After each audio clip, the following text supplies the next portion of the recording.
જો આમાં પછી યોગનું કટિંગ કરવાનું, યોગનું માપ લઈ લેવાનું. 20નું યોગ છે ને તો આપણે 2 ઇંચ વધારીને 22નું યોગ લેવાનું. અહીંયા જો આવી રીતના લીટી કરી દેવાનું. અહીંયાથી પછી 6નું યોગ છે ને તેમાં એમાંય 2 ઇંચ વધારવાનું, એટલે 6 થી 7 8 લઈ લેવાનું. પછી આવી રીતના આમ સીધી લીટી કરી દેવાની. અહીંયાથી સીધી લીટી કરી દેવાની. પછી આને આવી રીતના આપણે અહીંયાથી કટ કરવાનું યોગમાં.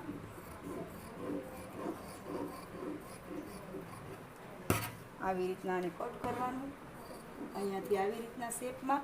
પછી આમાં આપણે અહીંયાનું જે આ કપડું જે વધેલું છે ને આપણે આનું આમાં સાંધો મૂકવાનું છે.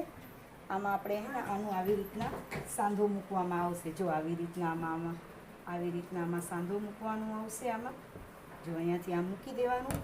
પછી આમાં આને જોઈન કરો.